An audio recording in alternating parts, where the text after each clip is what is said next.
Muchísimas gracias por la presentación. Viendo la visión del cirujano, ¿cuál es la experiencia? Realmente hablábamos con el doctor Silva y cuando estábamos planeando esta situación, ¿cuál es la experiencia del cirujano ante la utilización de estos fármacos y de estas moléculas? Y pues realmente la experiencia es muy poca y debe ser poca, porque creo que cada día se debe fortalecer, y es parte de la filosofía que se ha manejado en ACOSIP, la presencia activa de los grupos interdisciplinarios, y en el hecho de la existencia de los grupos interdisciplinarios implica un internista o un endocrinólogo con experiencia en este tipo de fármacos y que sean ellos los que los prescriban y que seamos los cirujanos los que ejecutemos los procedimientos de cirugía, ¿sí?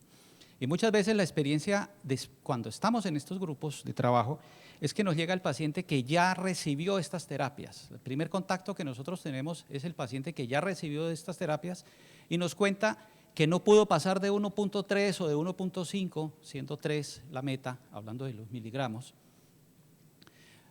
por los efectos, generalmente, por las náuseas, cefalea, dolor abdominal, y les pregunta a uno si han tenido algún efecto que pueda uno percibir como saciedad o como alguna situación de no querer comer, y la respuesta de algunos pacientes es que no comen porque se sienten muy mal cuando comen, y pienso yo que esto es un efecto que no es el efecto deseado.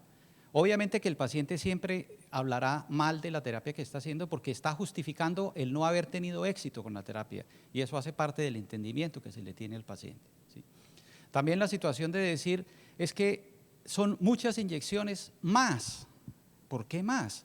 Porque además reciben, muchos de ellos se controlan su diabetes con las glucometrías diarias o reciben otro tipo de terapias que los hacen que no les tengan muy buen seguimiento a estas terapias. Por eso terminan en la consulta del cirujano. ¿Qué he querido mostrar? Sin que tenga ningún conflicto de interés de tipo comercial, pero sí tengo un conflicto de interés de tipo académico, y es que llevo en el grupo de trabajo más de 10 años entendiendo y trabajando con pacientes con enfermedad metabólica y persiguiendo no solamente el peso, sino persiguiendo los niveles ideales de glicosilada, los niveles ideales de colesterol, los niveles ideales de ácido úrico, etcétera, y esto nos hace tener una visión un poco más exigida de este tipo de situaciones, a los cuales los cirujanos estamos muy poco acostumbrados a manejar todo este tipo de términos y muchísimo menos las moléculas con las cuales no tenemos ningún entendimiento. Entonces, ¿cuáles son las preguntas que quisiera resolver? Ahí está un listado de algunas de las preguntas que nosotros quisiéramos resolver después de esta charla. No se preocupen que no hay respuesta. Cada uno tendrá su propia respuesta, cada uno tendrá su propio análisis, y lo que quiere decir es que estamos en una fase de construcción del conocimiento y de construcción de la experiencia que aún no la tenemos dominada. Me parece de importancia tratar de entender cómo funciona este tipo de fármacos y cómo funciona este tipo de terapias. Ante la llegada de alimento al tracto gastrointestinal se dispara específicamente con los carbohidratos y con los lípidos una respuesta de la presencia de ellos mismos a nivel del tracto gastrointestinal superior. En algunos libros de fisiología nos hablan de a nivel del duodeno y en otros nos hablan del yeyuno proximal. Y esto es bien importante tenerlo en cuenta, que a nivel del duodeno o del yeyuno proximal hay quimiorreceptores que perciben la presencia de azúcar o de carbohidratos, y perciben la presencia de lípidos y le envían un mensaje al páncreas para que él inicie, estas son las famosas incretinas, para que el páncreas inicie la liberación de insulina, y esta liberación de insulina esté pronta a corregir los niveles de carbohidratos que acabamos de recibir. Ese es el efecto que siempre tenemos. Y hago énfasis en el sitio fisiológico de duodeno y yeyuno proximal, porque esto es lo que nosotros excluimos cuando hacemos cualquier variedad de bypass, o switch duodenal, o bagua, o cualquiera de estos. La exclusión de estas zonas anatómicas hace que quede potencialmente bloqueada la zona de absorción, o no de absorción, sino de captación y de inicio del mensaje de estos receptores que le van a decir al páncreas que nos ayude a liberar la insulina. Esto tiene muchos efectos muy buenos, indispensables en la homeostasis de los carbohidratos y del ingreso de la energía al interior de la célula. Estas incretinas, el péptido similar al glucagón, tienen una vida media muy corta, y aquí viene un villano. Siempre que hay un héroe, hay también un villano, que es la dipeptidilpeptidasa o DPP4, que es una enzima que inactiva muy rápidamente y hace que el tiempo de vida de estas incretinas sea muy corto. Al tener un tiempo de vida muy corto, minutos, hablan los que saben de estas ciencias, pues se genera una inestabilidad en este tipo de situaciones fisiológicas que podrían llevar potencialmente a efectos patológicos. Entonces, ¿cuál es la acción de este péptido similar al glucagón? A nivel del páncreas, una vez, repito, se ha estimulado en el duodeno y en el yeyuno proximal, hay un incremento en la masa y en la función de las células beta. Y si vamos a usar algún fármaco que sea similar a esto, pues va a tener mayor incremento en la masa celular y mayor incremento en la función de las células beta a nivel de los islotes con el incremento en la producción de insulina. Y a su vez hace que estas células mueran menos, disminución de la apoptosis de las células beta. Y a su vez se encuentra que mejora o incrementa la secreción de insulina. Y aquí tenemos algo muy interesante. Quiero que recordemos esto porque estamos también hablando de pacientes diabéticos y estamos asumiendo que los pacientes diabéticos no tienen insulina. Pero creo yo que debemos recordar y dividir la enfermedad en diabetes tipo 1, que es lo que yo creo que es la verdadera diabetes, y la diabetes tipo 2, que es una enfermedad en la cual se parece a la tipo 1 porque se le eleva la glucosa, pero no más. La génesis de la enfermedad de la diabetes tipo 2 definitivamente, por lo menos lo que vemos nosotros los cirujanos bariatras, es que es una enfermedad asociada a trastornos de la conducta alimentaria con un exceso de aporte calórico que termina teniendo, además de los niveles elevados de glicemia, otra cantidad importantísima de cosas.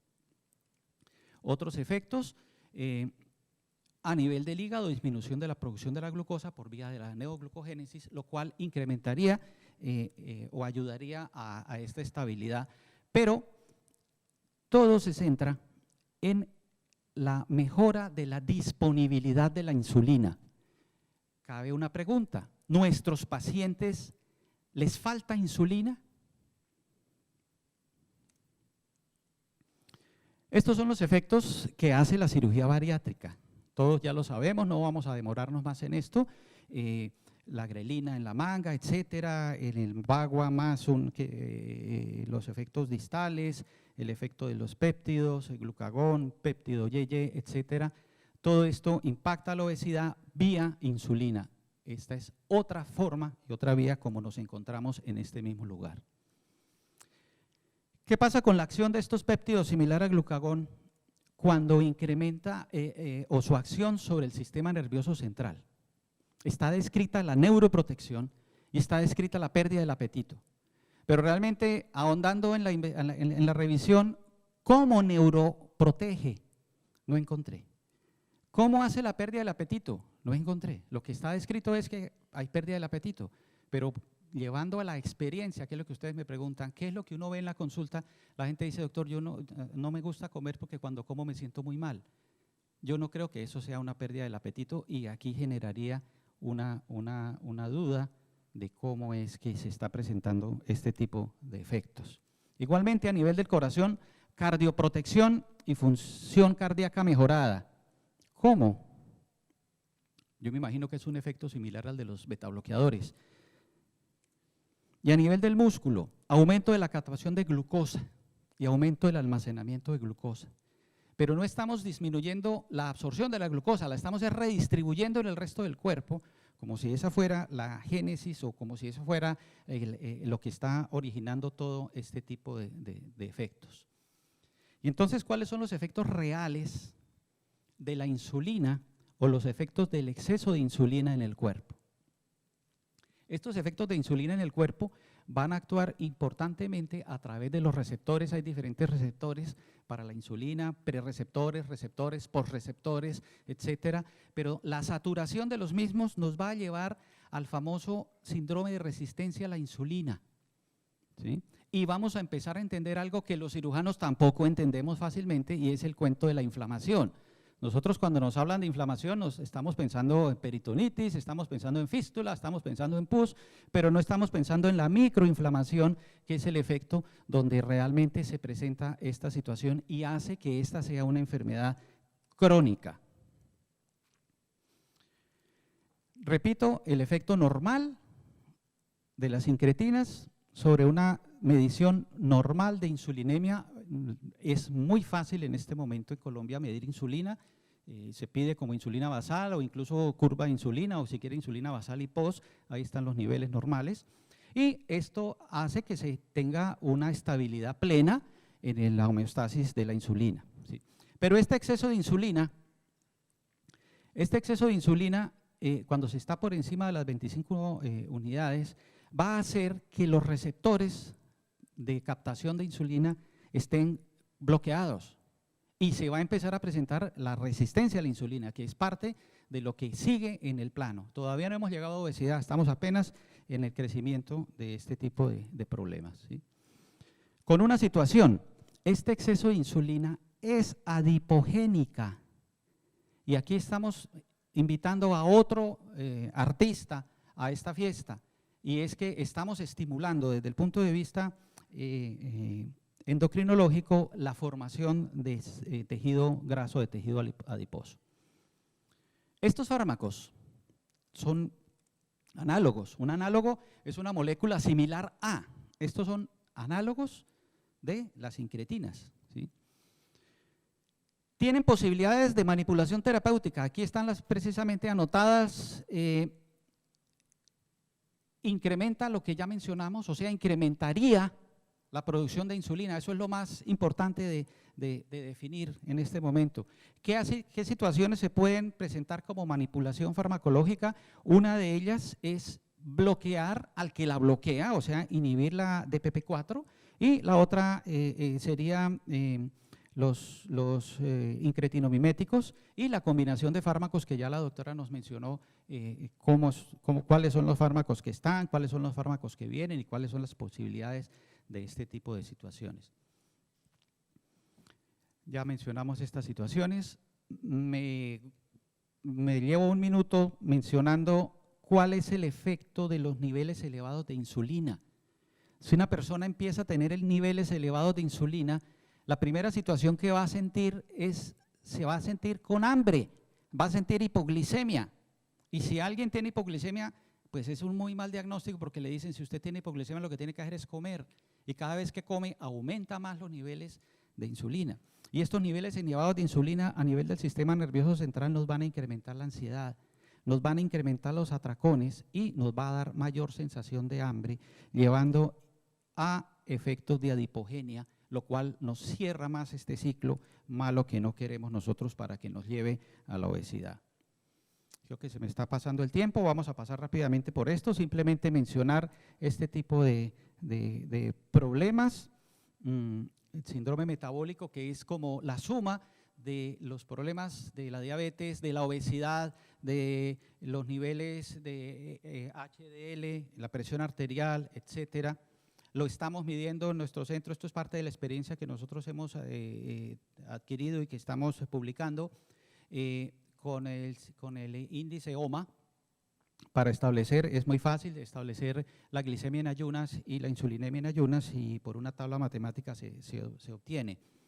Hemos hecho estas revisiones, esto está pendiente de ser publicado próximamente, y nosotros pudimos mostrar o demostrar en un seguimiento muy estricto que se hizo durante un año a estos pacientes, cómo bajamos del 66%, 68% de prevalencia del síndrome metabólico en los pacientes de nuestra consulta a 4% en el posoperatorio, 12 meses de seguimiento, ¿sí? Obviamente que sin ninguna sin ningún fármaco, solamente con los efectos de la cirugía en este tipo de pacientes. ¿Sí?